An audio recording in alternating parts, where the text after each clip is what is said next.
ایک بوڑھے باپ نے اپنے 4 بیٹوں کو بلایا، ہر ایک پر نظر ڈالتے ہوئے کہنے لگا، بیٹو میں اپنی زندگی گزار چکا ہوں، اس سے پہلے کہ آنکھیں بند ہو جائیں میں اپنی جائیداد تم میں تقسیم کرنا چاہتا ہوں۔ میرے بچوں، سب کو اچھا خاصا حصہ ملے گا، مگر یہ تمہاری ذمہ داری ہے کہ تم اپنی بہنوں کو مجبور کرو کہ وہ اپنا حق تمہیں معاف کر دیں۔ تمہاری بہنیں زمین کا ٹکڑا نہ لیں، تمہیں اچھا خاصا حصہ ملے گا، اچھی خاصی زمین ملے گی۔ اگر تم اپنی بہنوں کو مجبور کرو کہ وہ تم سے حصہ نہ لیں، تمہیں حصہ معاف کر دیں۔ ہے باپ یہ سبق دے رہا ہے اولاد کو۔ سب سے چھوٹا بیٹا جو 5 وقت کا نمازی تھا بول اٹھا، ابا حضور اگر وہ اپنا حق معاف نہ کریں تو پھر کیا ہوگا؟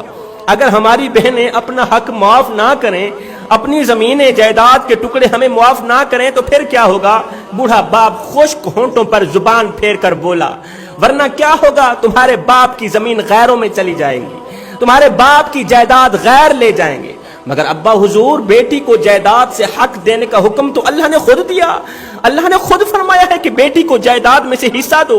اللہ کو یہ علم کیوں نہیں تھا یہ حکم دیتے ہوئے کہ بیٹیوں کو جائیداد میں سے حصہ دو؟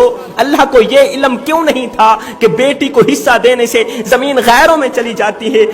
ایک دم کمرے میں خاموشی چھا گئی، کمرے میں سناٹا چھا گیا۔ نمازی بیٹے کے دوسرے جملے نے باپ کا سر شرم سے جھکنے پر مجبور کر دیا۔ بیٹا بولا، ابا حضور بیٹی کو زمین دیتے ہوئے آپ کو لگا کہ زمین غیروں میں چلی جائے گی، بیٹی کو حصہ دینے میں آپ کو لگا کہ زمین غیروں میں چلی جائے گی، جائیداد غیروں میں چلی جائے گی، مگر داماد کو بیٹی دیتے ہوئے آپ نے کیوں نہ سوچا کہ بیٹی غیروں میں چلی جائے گی؟ داماد کو بیٹی دیتے ہوئے، جگر کا ٹکڑا دیتے ہوئے آپ نے کیوں نہ سوچا؟ اس وقت آپ کی عقل کہاں گئی، آپ کی سوچ کہاں گئی؟ آپ نے کیوں نہ سوچا کہ بیٹی غیروں میں چلی جائے گی؟ خدا را اپنی بیٹیوں کو جائیداد میں سے حصہ دو، ورنہ یاد رکھنا دنیا و آخرت میں تباہ و برباد ہو جاؤ۔